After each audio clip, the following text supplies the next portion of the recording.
Welcome to the Contagion podcast, where we spread inspiration one story at a time. I am your host, Holly Jean Jackson.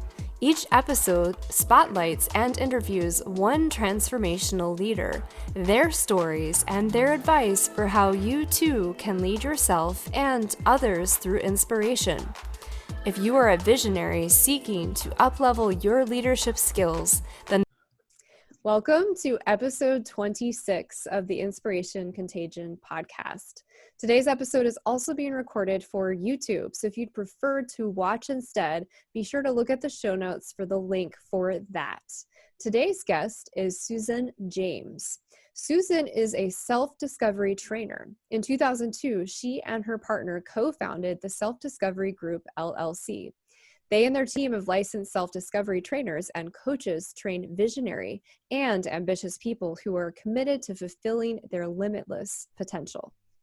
The self-discovery life mastery process is a very simple yet highly effective strategy made up of experiential and practical techniques that support people to manage themselves in today's fast-paced world and to develop the skills to live life more deliberately.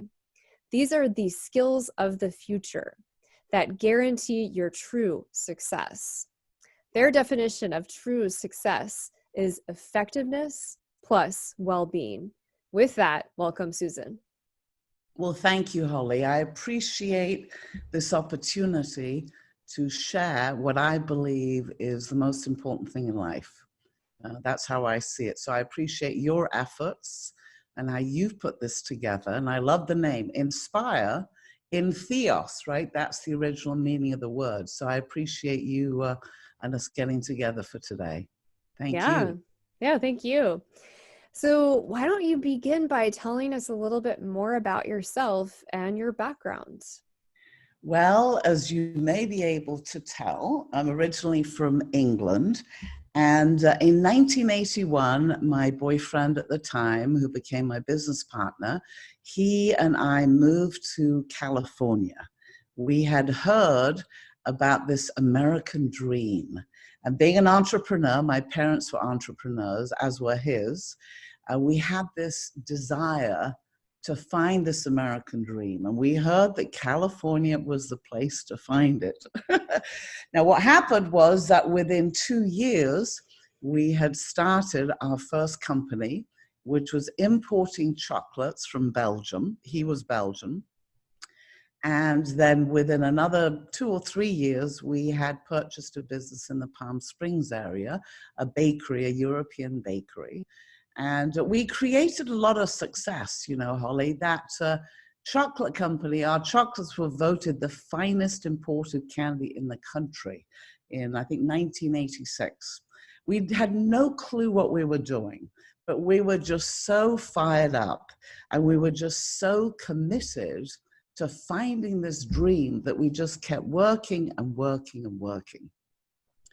And then around 1989, I woke up one morning and the bakery was gone.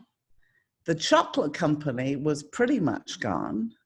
The relationship was over and I was personally bankrupt. So it felt more like an effing nightmare, the American nightmare.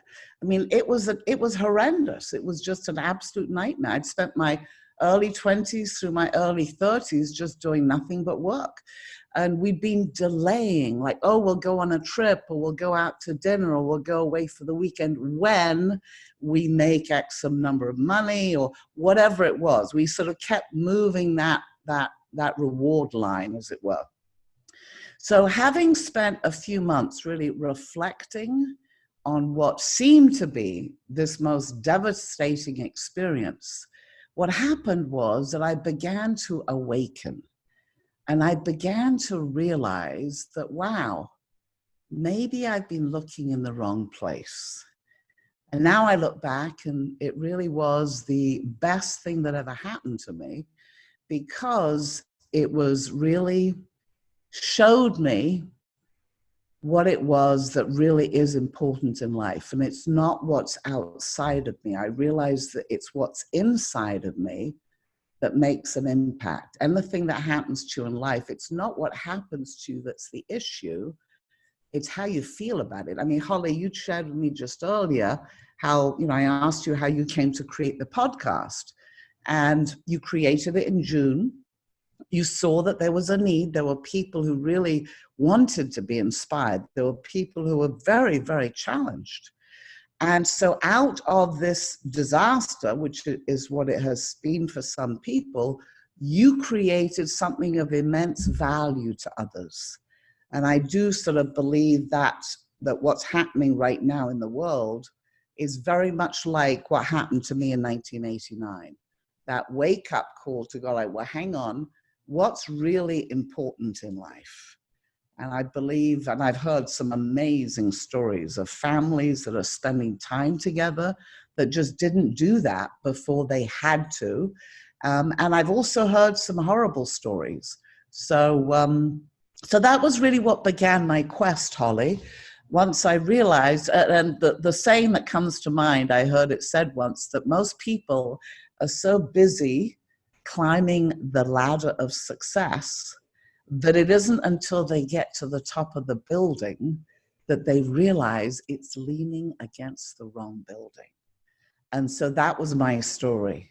I was so driven, I was so very unaware, and I was just driven by my programming to believe that that's what I needed to do. So this was really the wake-up call. So there's a long answer.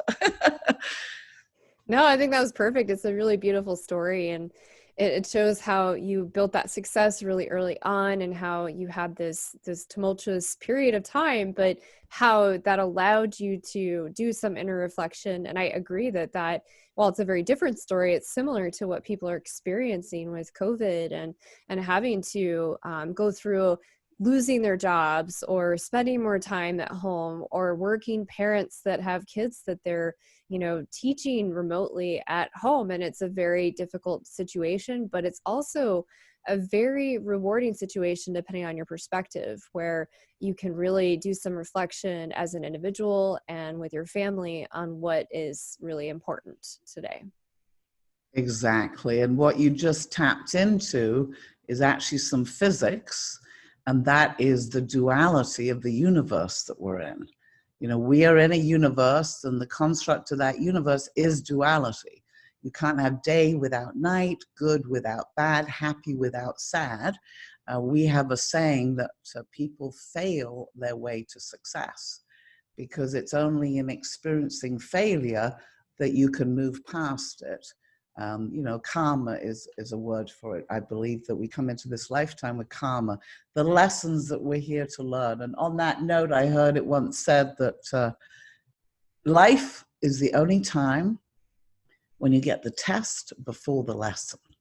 And I believe that's what we're going through right now. It's like in any scenario, when there's an emergency, certain people step up and they thrive, and certain people implode, and they're very challenged. Yeah, and it really is more about how you show up to these external events. Are you going to show up as a victim? Are you going to show up and see and reflect on what you need to do internally?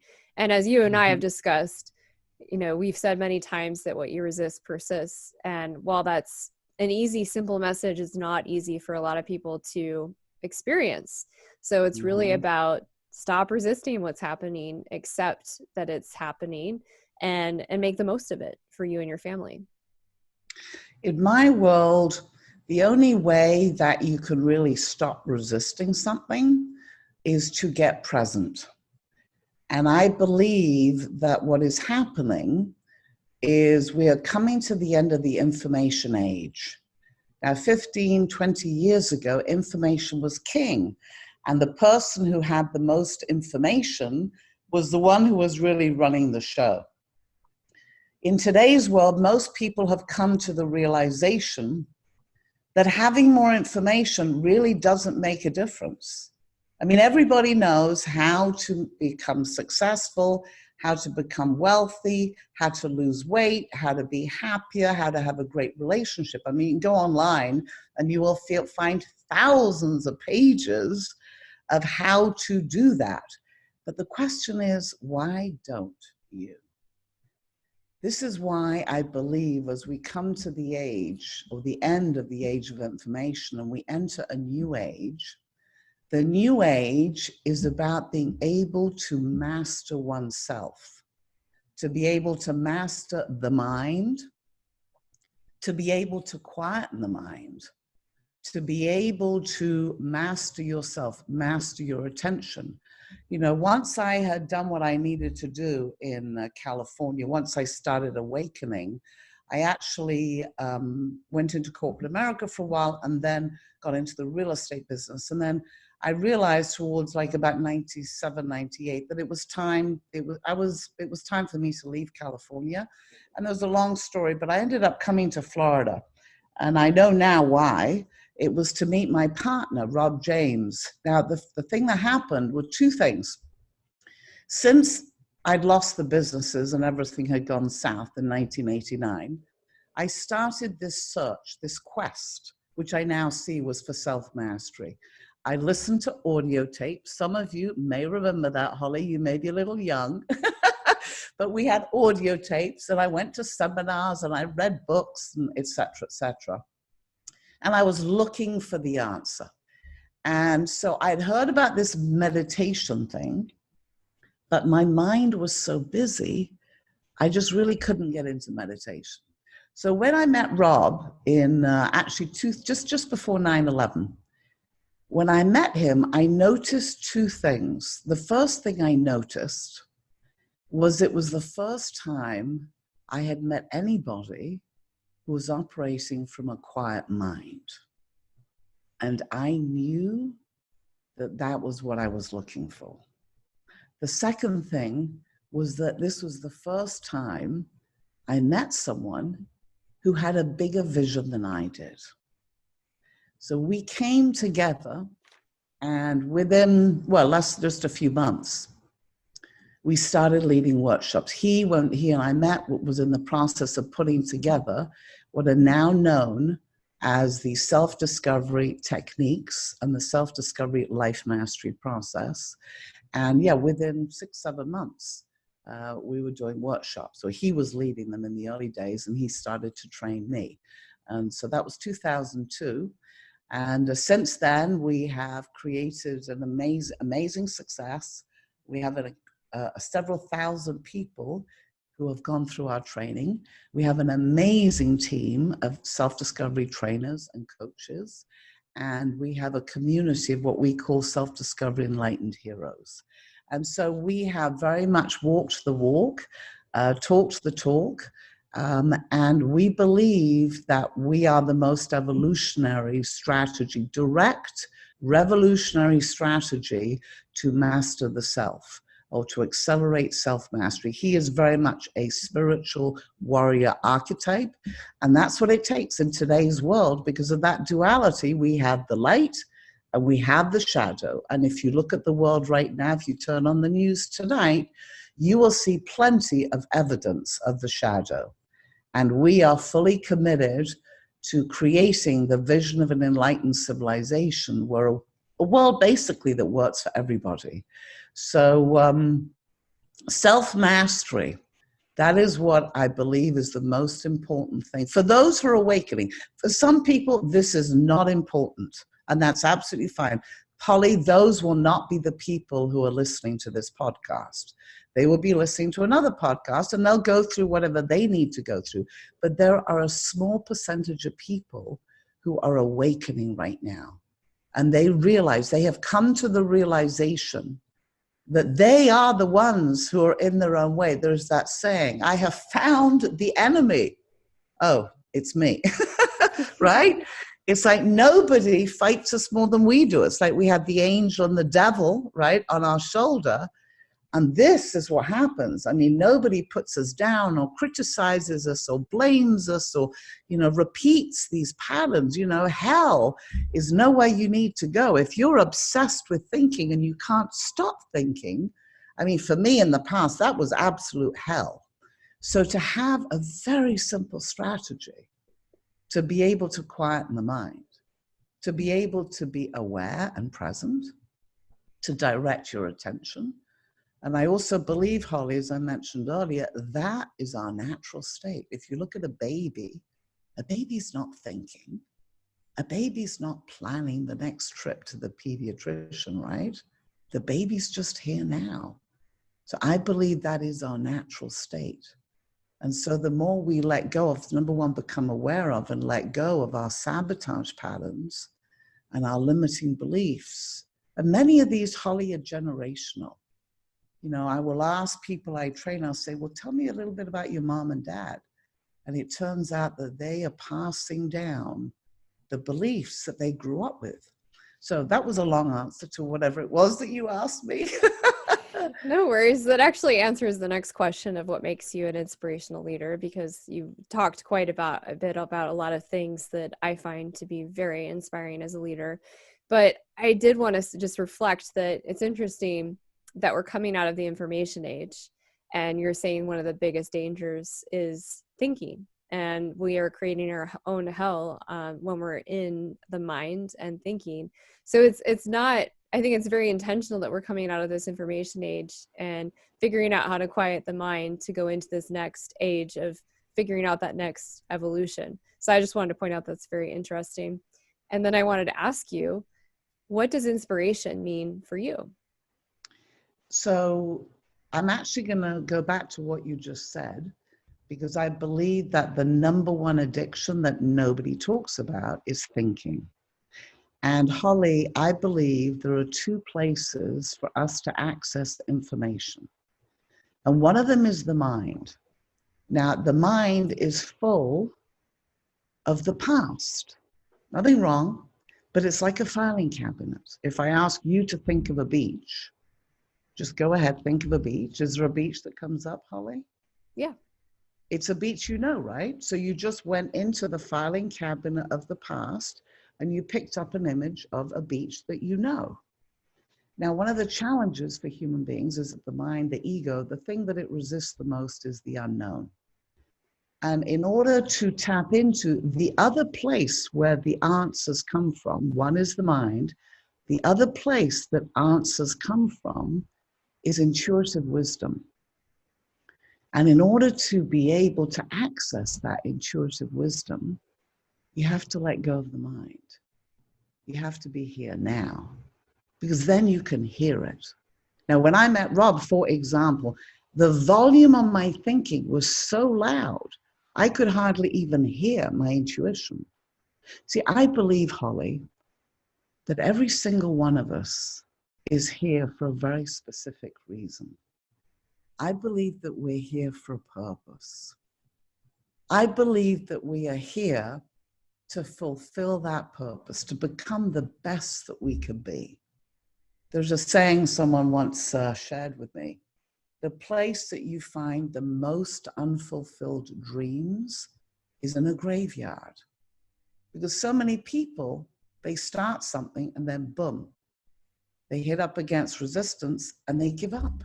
You know, that reminds me, Holly, of a child.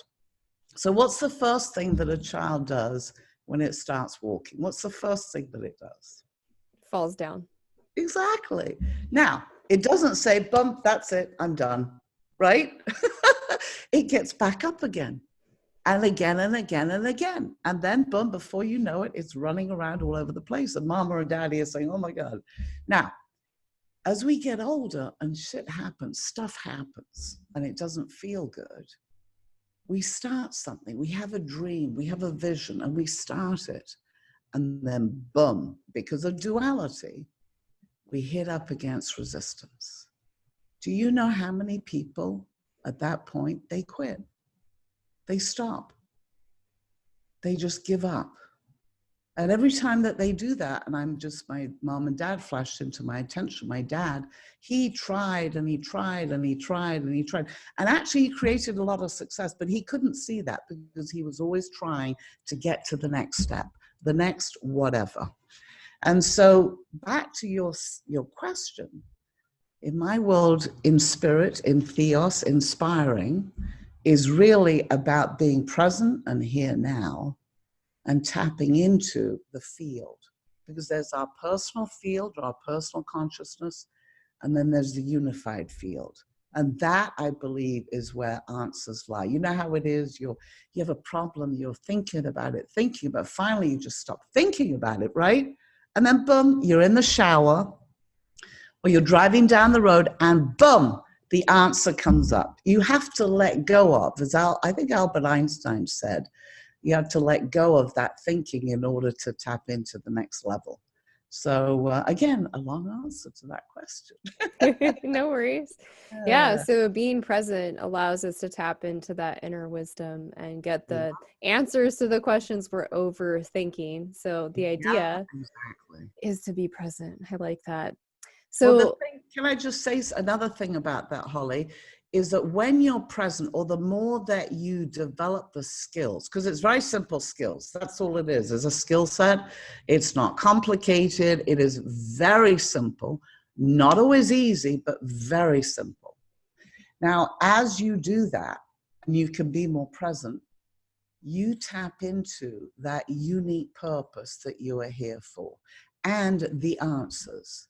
This information age that's coming to an end is full of supposedly the answers. Everyone's trying to tell you what the answer is, which is great.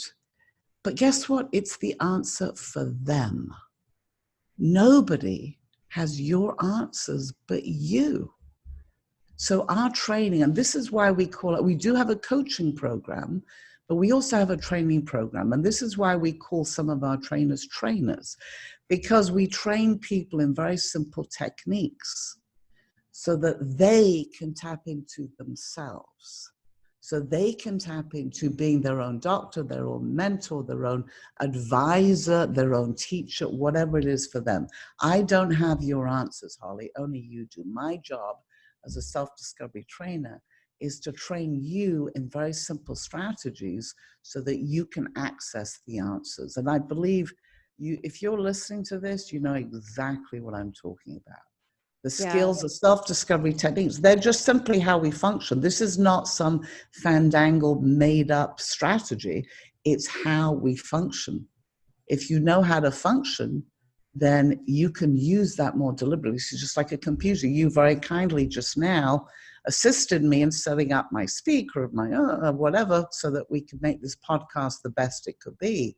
Now, you understand that level around your computer more than I do. So same thing with us as human beings, when we understand our own operating system more effectively, then we can manage it and it can give us more of what we want. Does that make sense? Yeah, no, it makes perfect sense to me. And I think that the best coaches and mentors and people out there that are guides for others, they're meant to help partner with you, not tell you what to do. They might give you ideas, but it's really ultimately up to the person you're working with to know what's right for them. Like you said, there's all these things you could do, but really the person you're working with or coaching or advising as a mentor, it's up to them to decide what's their way forward. So I think that's really important. Very well put. Yeah. So on this journey, how have you come to define success for yourself and how did you arrive at that definition? So in my world, success is how you feel about yourself. And I can use this example for anyone who's listening. Just put your attention on a day that you get out of bed and you're just feeling really good.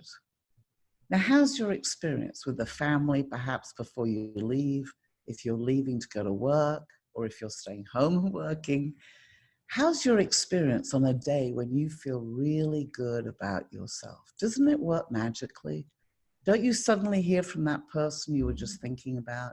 The check arrives in the mail, you get that new deal, things just flow, the children behave, your team is performing really well. Aren't those amazing days? Now, on the other side, just put your attention on how it feels on a day when you get out of bed and you do not feel good. How does that day go? Does not go so good, right? So in my world, it's all about how am I aligned with myself? Again, going back to the angel and the devil, how much am I aligned within me? The more aligned I am with myself, the more success and winning and thriving, not only, Holly, am I going to experience in my own life, but I'm going to experience in those around me. So in my world, the good of the whole begins with the individual. The more that I'm okay with me, and in the beginning, believe me, when the mind used to run me and things were not ideal, so I learned step by step to get more good with me. The more good that I got with myself, the more good I was with everyone around me and the world. Now just imagine if everybody felt just a little bit better about themselves every day, what would the world look like? People would not be lashing out. They wouldn't be hating on each other. Because that's all that's happening, Holly, is that when you get upset about something, when somebody says something, and it doesn't really matter, it does not matter who says it. But if somebody says something and it really hurts you or it pains you, then boom, the reaction is to lash out. That's just how we function as human beings. Or we implode. Either we lash out or we implode. And then it festers inside. It festers and it festers. I was just training somebody yesterday and they mentioned how last week they had a horrible backache. I mean, debilitating. And they were staying with friends, so they couldn't even like run into the bathroom to see if there were any meds in there. And they just felt horrible. And they just suddenly started crying. And boom, at the end of, I mean, she had not cried in quite a while. This is a powerful, effective, amazing entrepreneur. And she just, boom, all this emotion that had been locked up inside of her body suddenly came out. And afterwards, the pain was completely gone. So what's my point? My point is that the more you master yourself, the more you understand how you function as a human being, the more that you live deliberately, the more you shape and form your reality to be the way that it is, the more you can put your attention on doing the same for others. But it all starts here. I cannot train people if I'm not living my ideal life, which I am. Again, how's that do for an answer, Holly? No, that's a great answer. You absolutely can't change other people or help other people if you're not walking authentically in and understanding yourself as an individual. The most effective, most inspiring leaders have a deep level of self-awareness and I imagine self-mastery so that that ripple effect can affect other people. Love that. Exactly. You're absolutely right. Yeah. Yeah, so we all know that with the duality, as you've described it, there's challenges and obstacles along the way. So, what were some of the biggest challenges and obstacles that you ran across?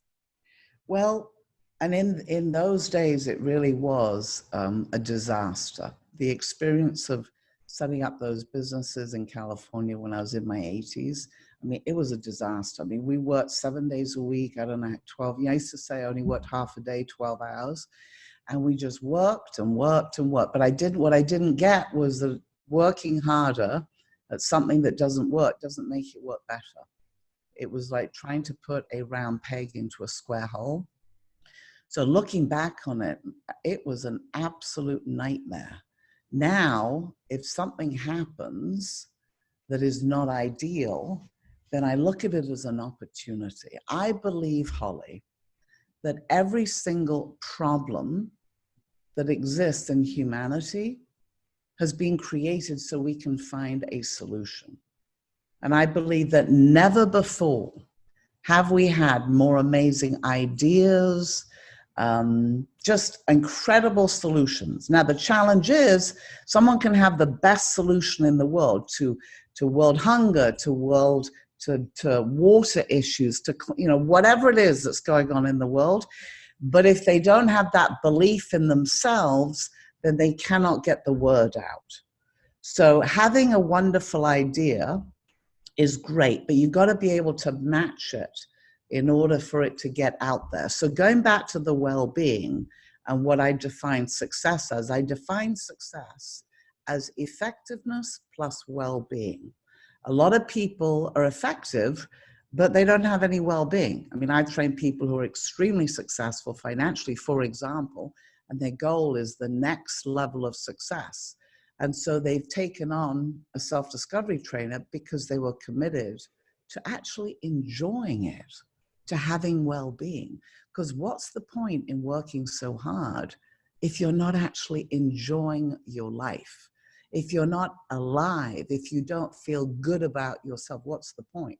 So being able to have effectiveness and marry it with well-being, in my world, is the perfect formula. That is what we call true success. There are people who have well-being, but they can't get the job done. So having an integration of the two, which actually ultimately means an integration of the masculine and the feminine forces, which again goes back to duality, then I believe that is the ideal. So I believe that because of duality, in order to get to tomorrow, we have to go through tonight. So if tonight is the challenge and tomorrow's the reward, the only way I can get to the reward is to experience the challenge, going back to the comment I made about failing your way to success. So I believe that true mastery or true success is true mastery. Mastery of oneself. Because the more that you are being and you're mastering your being, the more that you can master whatever it is that you do, and the more that you can be aligned with your true purpose. And I believe the more aligned you are with your true purpose, the more you're tapped into the natural flow of life. Synchronicity. Synchronicity. What if synchronicity is normal? What if it's normal to think of somebody and boom, they call you? What if that is normal? Imagine if more people were living that way, the world would look very different. How's that sound?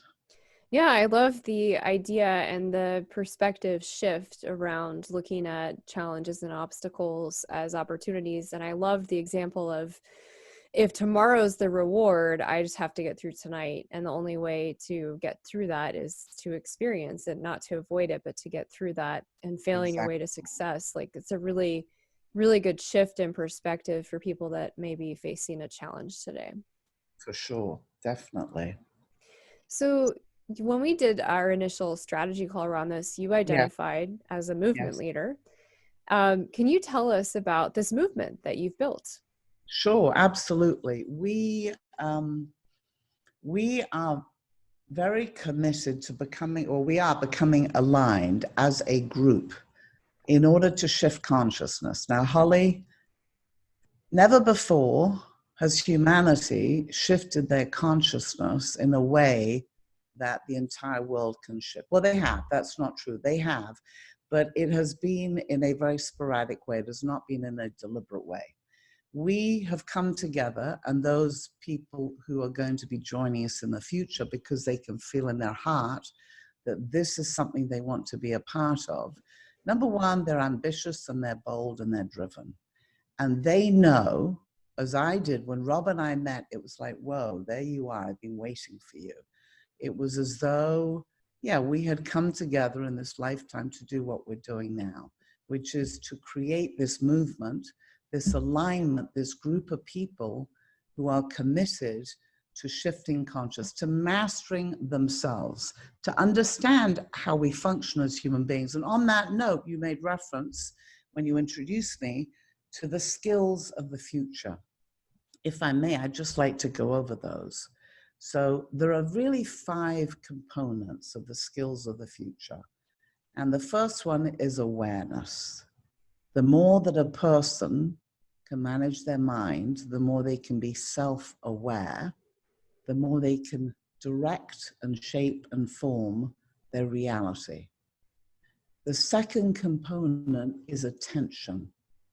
Now, attention creates our reality, and I'm going to just use a little example. So put your attention on the Eiffel Tower. Just put your attention on the Eiffel Tower. Some of you may have been there.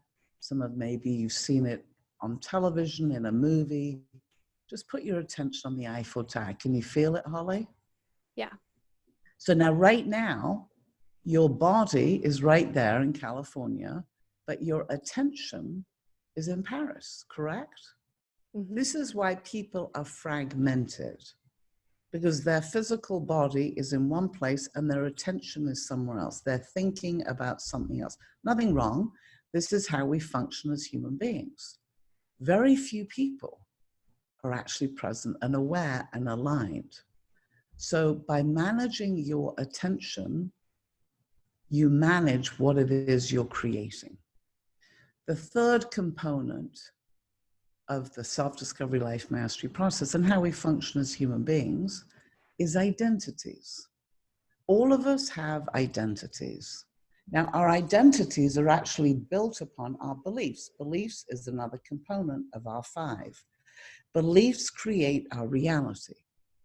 Whatever it is that we believe is what we see evidence of, which is why you can have 2 people who seemingly have the same background, who seemingly have had the same opportunities in their lives, but they have 2 completely different realities. One has the viewpoint that, wow, life is hard, it's a struggle, it's difficult.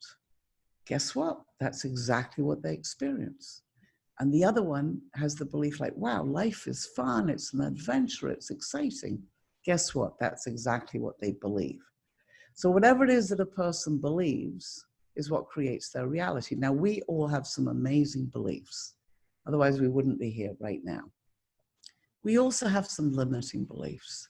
So becoming aware of our limiting beliefs, noticing, being aware of where they're stored, and they're all stored in this physical body. This body is like a blueprint for our consciousness. By becoming aware of them and releasing them, then we can create a different reality. And then going back to identities, since identities are built upon our beliefs, as we release a belief, then our identity can change, because we all have identities that we go like, something comes out of our mouth and we go like, whoa, who said that, right? When somebody triggers us, when we're in a conversation, it gets a little bit heated, and suddenly there are words flying out of our mouth, and there are words flying out of the other person's mouth, and we're going like, whoa, what is going on? So what's happening is that, boom, we're hitting up against fixed identities. These are identities or strategies that we put in place, usually before we were 10, 11, 12 years old.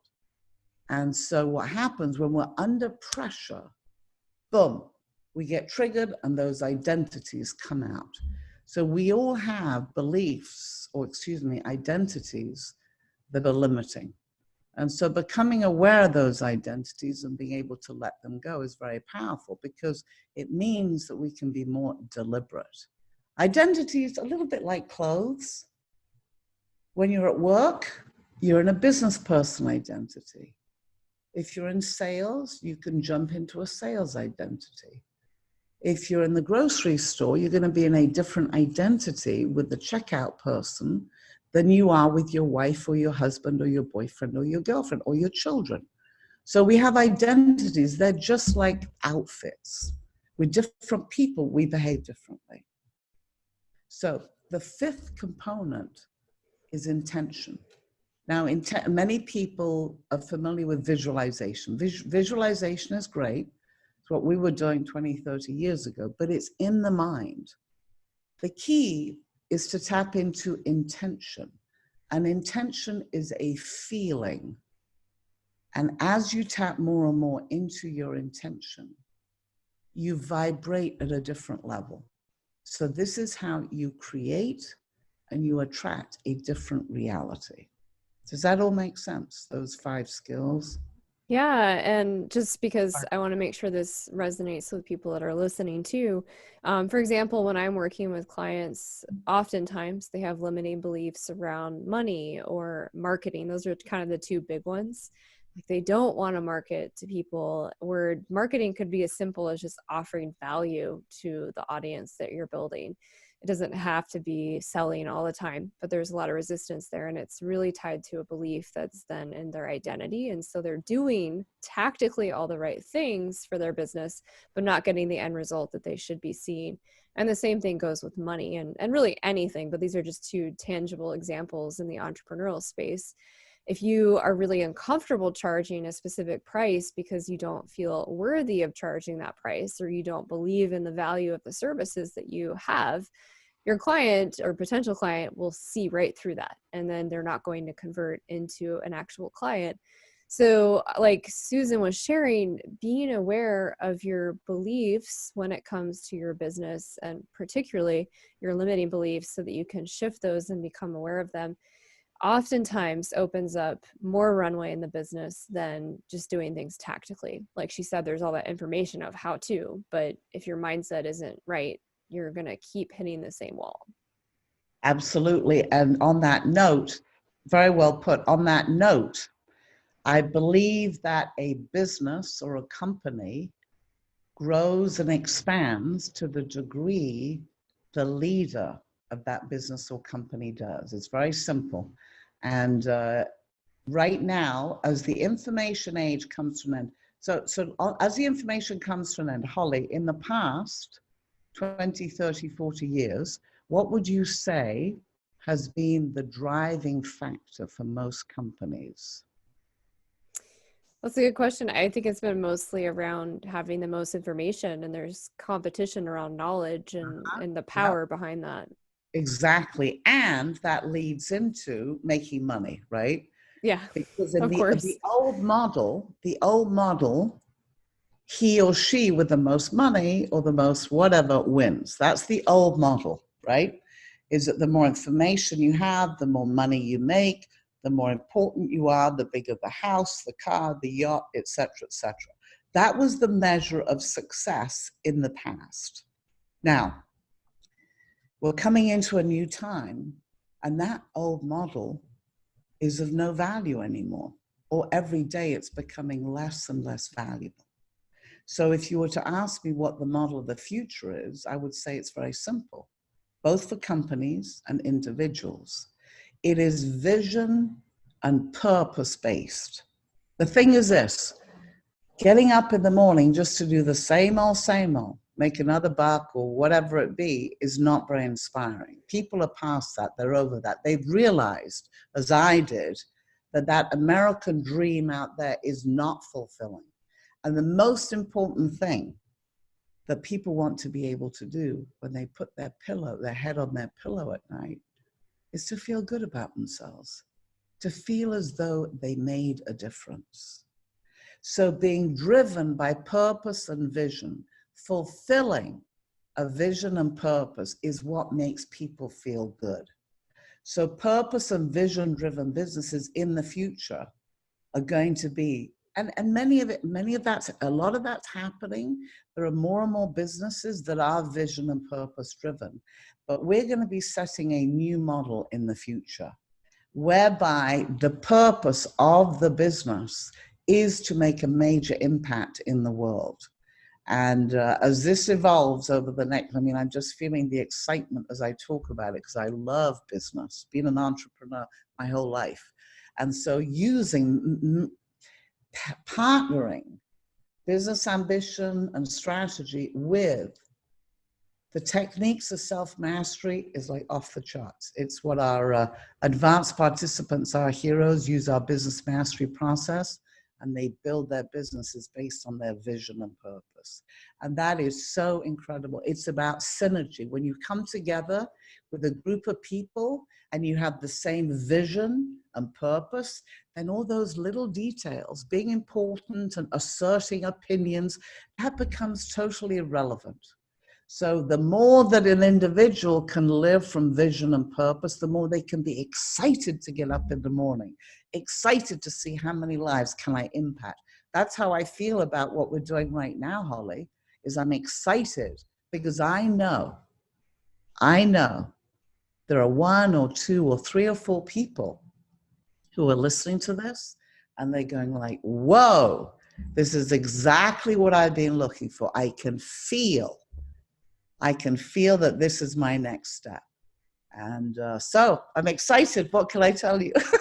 Well, and that's the whole idea behind movements Yes. that catch fire is Yep. people, inspiration and excitement are contagious. they're Okay. more contagious than, some of the negative things like fear out there. And Yep. so we need to put more of that into the world. And I like how you said, even if it's just one or two people that this resonates with, like, that's great, because there's that ripple effect, and that's going to transform their lives, and that's going to transform the people around them, which is exciting. That's how it It catches is. fire. It's very exciting. Holly, you just used that word fear. Have you ever heard what that stands for? False evidence appearing real. Feel that? Yeah, I have And heard that. then money, MONEY, my own natural energy yield. In my world, it's all about value. It's not about pieces of paper with dead presidents on, the picture of dead presidents on. It's about value. The more that you focus on providing value, the less you even have to be concerned about the money, because money is just a byproduct of providing value. Does that make sense? That's my viewpoint anyway. And I really do believe my viewpoints, in case you haven't noticed. Yeah, so you've already talked about vision and purpose and value, and I imagine those are some of the pillars for building a movement that catches fire. But are there any other pillars that you haven't spoken about that are really important? That's a good question. It really is about purpose and vision and values. It's really simple. It's like if you love playing golf and you play golf every week, then guess what? You are going to be hanging out with golfers. You're going to be having a new relationship, or when you start a new relationship, it's most likely going to be with someone who plays golf, or not, maybe the opposite. But in general, like attracts like. And so we have a group of people, and people say to me, well, hey, what do you do? What's your business? I go, like, it's not really a business, it's a purpose. Because we believe that our purpose right now on this planet is to become the best we can be, to master ourselves, so that we can train and support others to do the same. Then that's what we're aligned with, is a group of people. We have the same alignment, we have the same vision, we have the same purpose. And so that's the answer I have for what it was you asked. Yeah, no, that makes a lot of sense, and I like that you're keeping it simple. It's mission, It's simple. purpose, and values. It is so simple. It really is vision, mission, and values. We have in the life perspective that, by the way, we offer complementarily to anybody who is interested in doing what we call a life perspective, which is really an evaluation of where you are now, and start to look at the limiting beliefs that has the areas that are not ideal and why they are the way they are, and then to create a vision that is based on your ideals. So the vision is based on your ideals. It is unique to you. Nobody on this planet has the vision that you do, the message, the purpose that you're here for.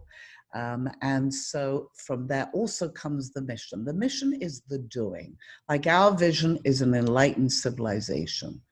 My mission is I train people in the techniques so they can master themselves. And the end result is that vision. If that all makes sense, that follow through. Yeah, and I've walked through that with Susan myself, and it's a pretty profound experience, even if you've done a lot of other transformational programs or coaching. For me, one of the most interesting things that I walked away with was what my values were. It's interesting when you do this from a thinking perspective and what you think your values should be versus how Susan does it in a different way. So I encourage you to sign up because it's very transformational and profound. But when you're actually listening to your intuition and not your mind or on your values, it's very different. There So you it's very go. powerful. That's great that you said that, because a lot of us think we should.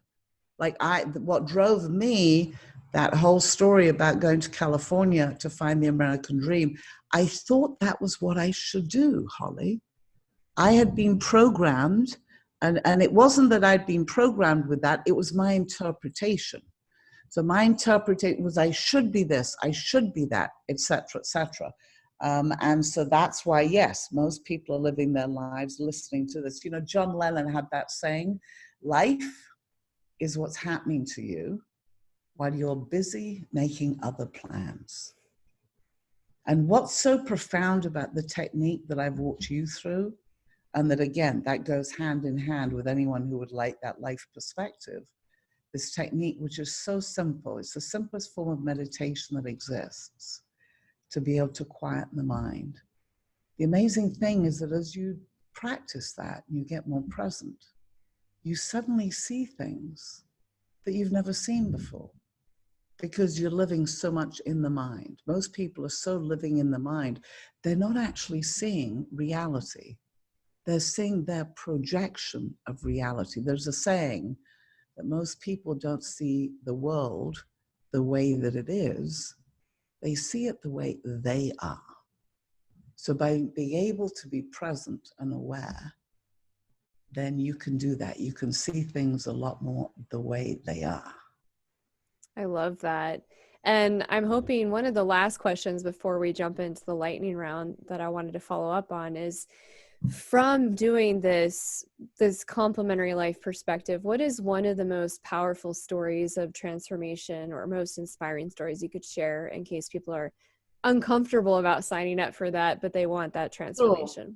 Well, I'm going to use the example of one of my clients who she's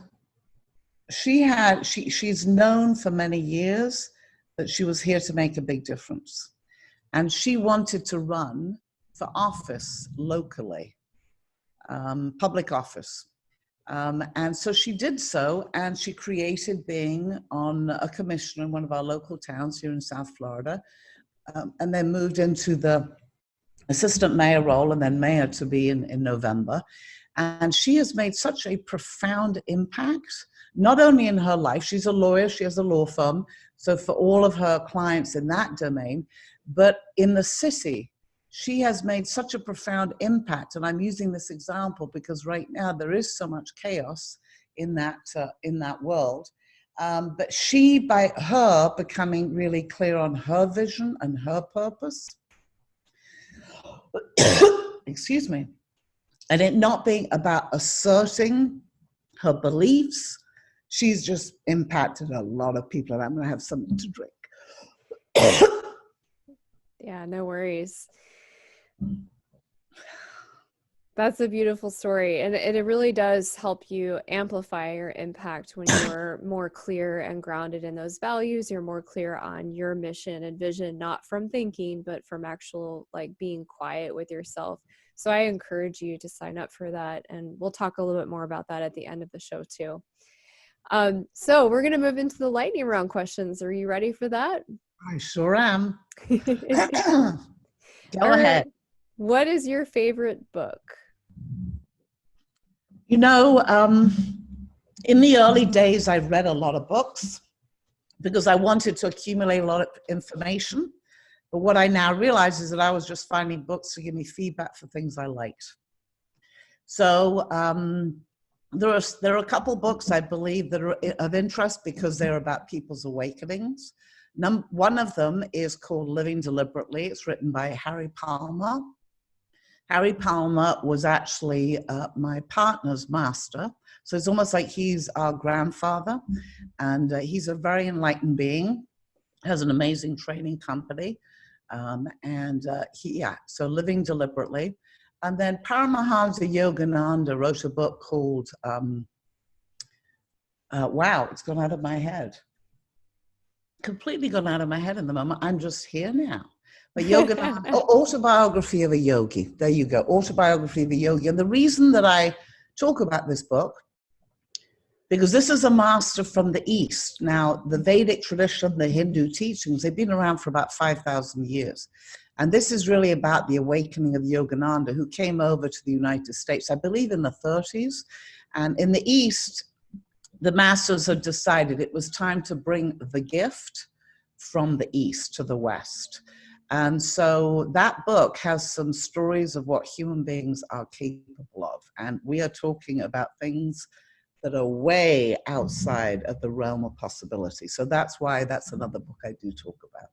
I don't normally share this, but what do you think about the Celestine Prophecy, if you ever read that one? I actually used to, work with the woman who wrote the guidebook to it. I believe that everything has value. Everyone's in a different place. Many 20, I don't know, 25 years ago, that book showed up in my reality. And everything contributes. Whatever it is that's in your reality is something they're giving you. You can either take delivery of the message, or you can go like, nah, don't want to deal with it. And guess what? It's not going to go away. That's how karma works, but that's another conversation. But hey, everyone does what they do. Did it make an impact for you? Yeah, no, I was just mentioning it because I figured it might have resonated with you, and for me, it had a profound impact, just around the awakening and the Mm-hmm. serendipity and living Yes. intentionally. Like, it was just very powerful. So, Yeah, I agree. And at that point in my life, that was like, as I was awakening, I had the belief that feelings were bad. I had the belief that I shouldn't feel, the English thing, don't feel, certainly don't show what you're feeling. And that book came along at that time when I'm starting to go like, whoa, you mean it's okay for me to feel? And now, of course, it's completely the opposite. Now I'm clear that this is basically the blueprint for our consciousness, and this is the thing that we can listen to. yeah. So Okay. So, what networking or community group do you love the most? my own. I figured that, just had to Yeah, ask. I mean, that's why my partner and I created it. All right, it's a co-creation. Whatever it is I'm doing, I believe is the best. The thing, what comes up, Holly, is if you're going to believe in something, why not believe it's the best? If you're going to do something, why not do the best? The word excellence comes up. It's like, why not live full out? Why not play full out? Why not have the best of the best? Why not be the best of the best? Why not win? See, in my world, life is about winning. It's very simple. I'm looking out. It's a Florida afternoon, summer afternoon. So the sky's gone very dark and the rain's about to come down. But I look out to a plant, and those plants, I mean, they drop seeds, right? And they might drop 1,000 seeds, and maybe one seed wins, and it actually turns into another tree. This is nature. Nature is about winning. It's simply nature. Does that make sense? It's normal to grow. It's normal to be successful. It is normal to be winning. So I believe that winning, and I don't mean winning against other people, because I don't believe there is anything out there. It's all me and me. So I'm basically winning with myself. The more that I win, the more that everyone around me wins, the more alive they can be, the more they can fulfill their potential. I trust that makes sense. Yeah, it does. Be the best that you can be and believe in that excellence Exactly. that you have to offer. Yes. If you could share one message with the world, what would that be? What you just said. Okay, I love it. The best you can be, and find any which way you can. If you're listening to this, it's very simple. A part of you is ambitious and driven to grow. So go find whatever it is for you that is right. For many people, self-discovery is not right because it's very ambitious, it's very driven. It is for people who are awakening. And if it doesn't feel right, go find what does feel right. I love that. Listen to that inner wisdom. All right, my last question. What's the legacy that you wish to leave behind? The vision of an enlightened civilization becoming real. I have it on my wall over here. And we believe that that's going to happen by the year 2030. I even just got a license plate on my car that says EC 2030. EC meaning enlightened civilization. So we're clear that by the year 2030, it's going to get done. People will have food to eat. People will have shelter. And listen, there is no excuse. With all the resources, the talent, the amazing gifts that we have, there is no excuse that everyone on this planet not be thriving. So as we integrate more of that shadow, that resistance, that self fighting the self, and we hunker down more and more on that winning and that vision, that is what we're here to do. By the year 2030, an enlightened civilization will be a reality. That is what we're fully committed to. That's what we're playing out for. That is the biggest legacy I have heard yet from interviewing anybody on the show. So I love it. I love the boldness. I love the clarity, and I love the actual deadline. And knowing that you're going to achieve that is just very exciting and very inspiring. So for listeners can I just say something about that, Holly? Yeah. It's the knowing that's going to make it happen. Agree. Got it? You see, when we're operating on automatic, our subconscious or our unconscious is running us, and our consciousness is like an iceberg. A little bit's above water, the rest is below. So when we're not living deliberately, we're being run by our unconsciousness. So the more people that awaken, the more of us that align on this vision, the faster it's going to happen, because we believe in it. Forgive me for interrupting. I do that all the time. Oh, no worries. No worries. It's all good. All right. So I hope that you listeners have really enjoyed this, that it's been helpful. And also I encourage you to opt in for that complimentary life perspective. So I will have her email address so that you can email her to schedule that with her or one of the other trainers on her team. I also will have a link to her website and her YouTube channel so you can learn more about her. Susan, anything else to add before we wrap up?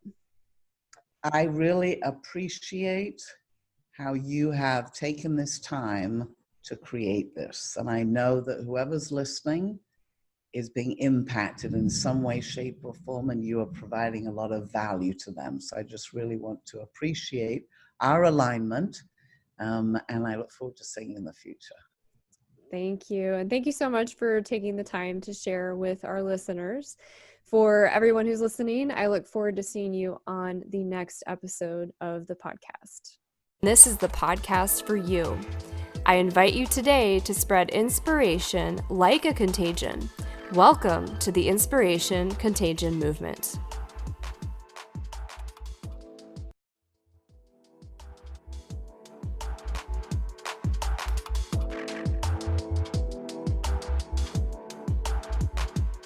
Thank you for joining the show today. I hope you were inspired. More importantly, I hope you take action. What is one thing you can do in this moment that will inspire someone? Without action, nothing changes. Be the change you wish to see in the world. If this show truly inspired you, we ask that you share it through your network. Help us spread the light and inspiration in the world. I look forward to seeing you here next week.